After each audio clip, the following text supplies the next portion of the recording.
how have you all been during COVID first? Thankfully, we actually wrapped production before the pandemic hit. So we were just kind of having to finish up post, which had affected us a little bit. But thankfully, yeah, we were all wrapped up. So and healthy. And healthy, yeah. Yeah, COVID is no fun.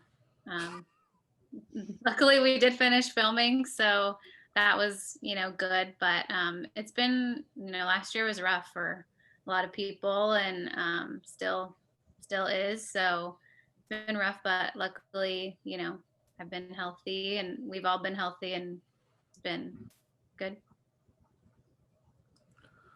You guys been like all watching separately a bunch of movies or TV shows, maybe? Oh yeah. Netflix is like my best friend. I recently discovered the Fargo TV show, which has been really fun to watch, and I've been a huge fan of the movie, as you may have guessed from First Date, for quite a while, but I had never checked out the show, and the show is cool. I think I've only seen the first season, but I love the first season. I just need to dive in for the rest of it all. It's definitely worth it. So, what you just brought up Fargo, but what are some other inspirations that you had for the film? Yeah, I was gonna say a lot of films from the '90s. We kind of have the same taste in movies, and so that was kind of inspiration for the story of First Date, and just like technically, we're very inspired by Robert Rodriguez and just his approach to filmmaking, and that kind of helped us get through this actually. Right. His kind of do-it-yourself mentality, reliance on creativity to solve problems, and just like he's always very inspirational, and just like, hey, you guys can do this, just go out there and try it. The most important thing is just to start. So yeah, that was a huge influence. And then stylistically, his movies, Tarantino, anything by the Coens, Rian Johnson, those are kind of the flavors of movies that sort of inspired us. And for Shelby and Tyson, like, how were you brought into the project? I found the listing on a local casting site in our area, and was just like kind of fresh out of my first round of acting classes, and was like, oh, I'm gonna get out there and go do it. And so I came across the posting for this movie, and I just went from there and sent in a really funny video audition, which Manuel tells me, like, something about it stood out, and I'm like, I look back at it now and I'm like, it's just like, thank you so much, because it's truly not the best, but but other than that, just went from there, and then did a few more auditions with them, and met Tyson, and the rest is history. Yeah, pretty much the same. Local casting website, they reached out, and it's really excited because I'd never really done a movie or like a speaking role. This previous stuff I did was just extra work, and so this was just really exciting to actually play a character and have the fun to be in another world, and just kind of embrace all of that comes with it. That kind of surprised me that both of you, like, it's early on in for your first roles and everything, because you're both really funny, and the whole movie is like super funny. One scene that had me almost like cackling was the fact that you both had to just keep saying ball sack to one another.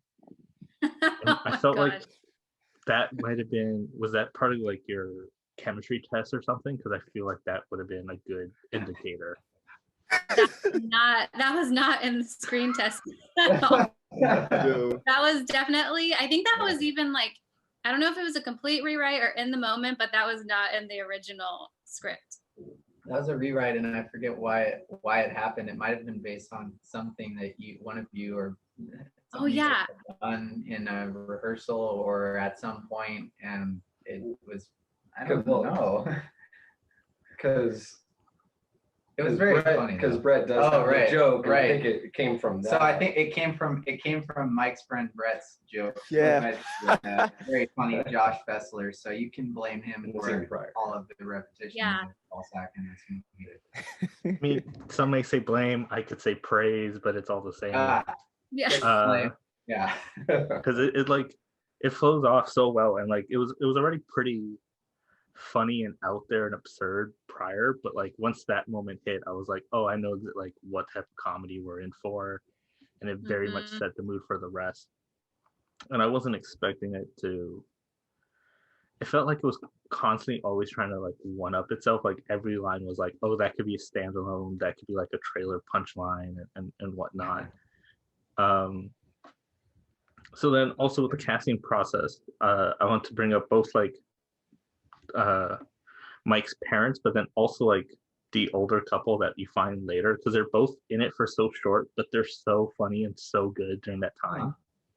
Oh, thank you. Yeah. So Mike's parents were played by N.J. Brown is the dad, and Kelda Music is Mike's mom. And we cast them because they were funny. They just so we cast Mike first, and we're like, okay, let's find someone who feels like they could be his family, and they just had that comedic timing and expressive faces, and NJ just like he had me cracking up when he's just like, oh, yeah, take care, we're out of here, son, just like didn't care about his kid. And the mom was just, her facial expressions like Mike, so expressive, but kind of that sort of different carefree, like it's like they don't want to have kids at this point, they just want to go party. And then the older couple was played by Graham Greene was Roger, and Sherry Schweigler plays Thelma. And we cast Graham pretty early on. We had known him from another project, and he's also was kind of from the area, as pretty much all the actors were. And he actually helped us find Sherry, because Thelma was a pretty difficult role to find, and she was cast pretty late. And they just had a great chemistry and just kind of, that funny personality. Sherry, I remember she kind of had that like sort of sparkle to her, she was just real kind of likable and jovial. Yeah, jovial, yeah. Exactly. And they just played great together. And so that's how we cast them. Because so the film's like, it's about possibly the worst potential first date that can happen. Yes, absolutely. Where did like, because first it starts off and it's like possible. I'm like, okay, I can see where these things, and then it just keeps going, and I'm like, how did you keep trying to like one up this previous situation and make things worse for this couple to just try and have a night out? Yeah.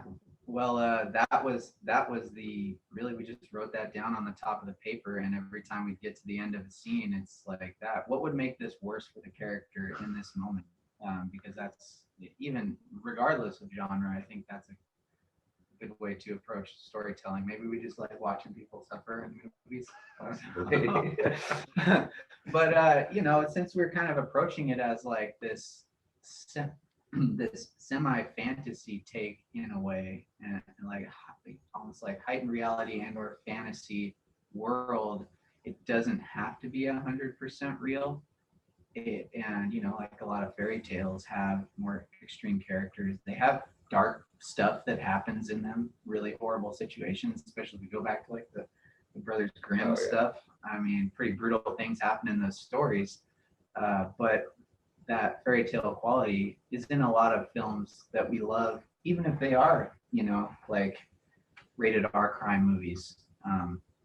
And so we just wanted to create a roller coaster and a ride for the viewers. So, yeah. For Shelby and Tyson, how was your reactions to reading this roller coaster of a script? I loved it because as an actor, you get to do, we pretty much got to do everything. We got to have some comedy, we got to show romance, action, So as an actress, it's like, it's kind of a dream. You get to do all the things. But I was super excited. It was my first like movie, and to get to do like some action stuff, which I didn't never see myself doing, but ended up loving it. And so it was a lot of fun. Just reading the script, I was like, okay, we're gonna, at some point this is gonna happen, and I'm gonna, okay. It was like a lot, but it was like super exciting, and I was looking forward to it for sure. I just love the roller coaster of events that happened, because it's just so unexpected, of like all the things that kind of just happened during the story. So that was my favorite part, because I don't like guessing things. Like if I read like the first few lines, the first page of a script, and kind of guess what's going to happen, it's like, oh well, this is cool, but this is one of those projects where you really couldn't, like, even from the very beginning, you just expect this kind of a movie, and then it turns into another romantic, like it just goes all over the place, and I just love that, but in a good way. It's not like what's going on here. But yeah, and just having a character that started from this kind of a weak point of his life to trying to get better at himself and loving himself, so that was pretty cool to see and become. So. And it really much like relies on you, because you are the face, and you brought up they brought up the expressions earlier, but like everything that's happening, we're trying to live through you. And sometimes it's like, how can things get worse? And then it's also you going, oh shit, really? Like now this is happening. Yeah. Which is like a joy to have watched. Um, where did you guys find this car? It took a while. Yeah, it did take a while. A few months, anyways. A lot of searching, thinking of different options, and our producer Brandon Krause actually just randomly stumbled across this car up in Santa Rosa, California, that was for sale and was running, and what looked like it was in bad shape, but not too bad of shape. And it was for an affordable price, and he just jumped on it. So, all credit goes to him for that. And we did dress it up a little bit. We actually had to paint Worcestershire. How do you say it? I can't say it either, so don't. Worcestershire sauce or whatever it's called on the front to make it look like it was stained. We didn't want to further destroy the car to ruin its like resale value. So before every shoot where we were, needed to see the car, I was out there painting on the front, because I knew exactly the pattern it had to be. So we also did like toothpaste on the sides to create a little look of water damage and stuff. So yeah. So for in the script, was it like as detailed as something, a car that needed an 8-track player, or was it just afterwards you have to found the car? I mean, it started as a 65 Impala, I think, and then it just kept changing as we thought, oh, maybe we can get this car. And we just wanted an old car that was big, that a high school kid probably wouldn't be feeling super stoked to be driving around in, but that also had kind of a beauty to it. If you look at it in a different light, it has a lot of untapped potential to it, kind of like the character of Mike as well. And we spoke about the car being kind of its own character as well. So we wanted to find something that was unique and just massive. Yeah, massive. And then a boat of a vehicle. Yeah, something that again has different facets to it, different layers that are revealed the farther you get into the movie. And the 8-track player was in the script, but that was actually something we had to add in to make it work. So install ourselves, I mean. And so for Shelby and Tyson, since both of you, like, these are your first big roles, how does it feel knowing that the film is going to be premiering at Sundance? And then on top, like, I know Sundance is, since it's all virtual, so you can't be there, and there's that issue with it, but it's still, you're going to have that forever be a part of your journey. It's unreal. Like, honestly, it, like you said, it being like my first movie, and for it to be at Sundance is just, I feel so lucky, and just, I believed in this project since, day one when I read the script, and I believed in Manuel and Darren, and I'm happy for them, like that we got it here and that we're here. And I mean, it's literally just like a dream. Still feels not real sometimes. I so wish that we could actually be at the festival. It's kind of, sad that we can't, but I got my Sundance merch and I'm gonna feel like I'm there, and it'll work out. But obviously super bummed we can't actually go, but still so excited about it. Yeah, I'm just happy and proud of Darren and Manuel because they put so much work into this. Like behind the scenes, I was exhausted looking at how much work they had to put in because they would do a lot of overtime stuff. Us as actors, we show up, we do our bit, and that's pretty much it for us. And they're still there for hours on end. So I'm just glad that they got this great payoff for themselves. Yeah. And they've been in the game way longer, probably before I was born. So, this is just really cool to see them accomplish something so big as this. But on my half, I'm just super stoked. I was just having fun and honored to be a part of this project. And I didn't expect Sundance, so that's just cool. That's just really like the cherry on top because everything else was perfect enough for me. Like just being able to act with these guys and perform and show up every day, like that was great for me. And then it's just like the cherry on the top, and really honored to be in Sundance. So thank you guys for accepting us. Yeah. Well, the film's very funny. I'm looking forward to seeing how other critics and people react to it once it comes out. But thank you all so much for talking to me. Yeah. Thank you. Thanks No. for having me. Thank you. Take care. Have a good one. Bye. Bye. Bye.